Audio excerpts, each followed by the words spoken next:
Hey Ratbags, it's Jade. Welcome to a What's Happening video where I give you the lowdown on upcoming updates, new releases and all sorts. Serpent Rogue has got a full release date. I'm intrigued by this game, been covering its development for a couple of years. Showed it off on my main survival channel where they had a demo last year and it was really cool, it's really interesting. It's a single player action adventure game where you'll be crafting all sorts of potions to help explore a blighted landscape taking on the Serpent Rogue.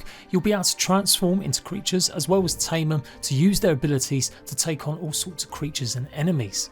The release date got announced today. It's coming out on the Xbox Series X and S, PlayStation 5, Nintendo Switch and PC, but not older gen consoles. So we're going to talk about that in a minute, and it's looking likely to be launching on the 26th of April. So that's a pretty good release date. It's not in competition with much else going on. I know it's a niche or smaller game anyway, but it's still helpful if it isn't coming out on the same day as a whole bunch of big games.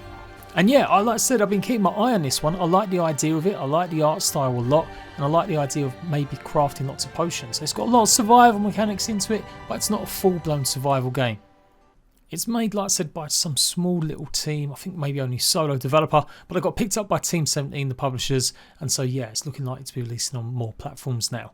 Yeah, a bit weird it's not coming out on the Xbox or the PlayStation 4. Like, I can maybe understand why from a technical point if it's a brand new big game, but if it's coming out on the Switch, there should be no real reason why they're not bothering to put it out on the old gen consoles. Maybe this will be cleared up in future. I did reach out to the developers and they did say in their Discord that they would like to see it on the older platforms too, and it's something they'll be looking into. But yeah, for now, the stated platforms are the platforms it's coming out on. So if you've got a PlayStation 4 or an Xbox One, sadly you won't be able to play this, not at launch, unless anything changes. I do really feel that's a weird decision, but there must be some sort of reason behind it. Maybe Team 17 are just making a commitment to only make games for the newer consoles, but it shouldn't be too hard to pull. I think this game will go great, especially on the Switch. I think it will do really well, and that's probably where I'm going to try and pick it up the most. So it's got a lot of taming mechanics here, and survival fans will love that, especially if you've played games like Ark or Conan Exiles in the past. You'll find creatures out in the wild, they'll need certain foods to go ahead and tame them and utilise their skills, and it's up to you to go and find them and prepare them. Alongside that, you can gather loads of ingredients and flowers and resources, and you go ahead and make your own potions that can possibly transform you into some of the creatures you might have tamed. It's got a heavy mythological kind of inspiration. You've got creatures like these, fauns, and then you've also got Medusa style creatures in the game as well. So I like the mix of mythological stuff going on, and these little skeleton worms or creatures that pop out the ground. So the combat's there, like I said, you'll be able to supplement your attacks, maybe get some abilities, and it does look like you'll be wearing all sorts of different gear as well. Although, to be honest, I think this hat was just for sort of cosmetic looks. I can't remember if it actually done anything last time I played it. So yeah, they had a demo of this last year and it was free, and you can still go and try it out for yourself now. Although it won't be up to date on what to maybe expect from the full game, hopefully it will give you a kind of idea of what to expect, and it might make you decide whether to buy it or not.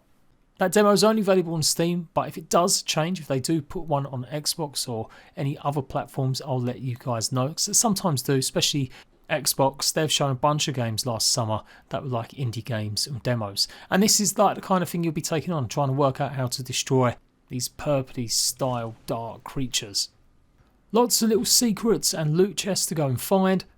As you progress through the different little stages, you'll be able to go back to your hub and then sort out more gear, more equipment and more potions to take with you on your next adventure. You'll be able to craft weapons and tools and stuff that you're going to need too. So yeah, an interesting game that I've really followed for a long time now, so I'm so glad it's actually going to release. But a lot of the content is all about that potion making, combining ingredients, finding maybe recipes to make the right thing, or a little bit of trial and error too. So yeah, this is all ticking my boxes. It's got crafting, it's got taming in it, it's got mythological creatures, it's got big environments to maybe explore and find secrets to, and then come back here to your cozy little cottage and make it good and maybe get a bit of rest. I might boot up the demo and show you guys on this channel. If you really want to go and see some gameplay though, I did do a preview video and I showed off the demo on my main survival channel, like I said, last year. So I'll leave the link to that in the comment section. But look out for this, it's coming at a great time. I don't think I'm going to be covering too much else in April. So yes, I'll be all over this when it releases. If I get any more news about it coming to other consoles or the older platforms, I'll absolutely tell you so. And yeah, look out for more content from this from me in the future. Until next time, Ratbags, laters.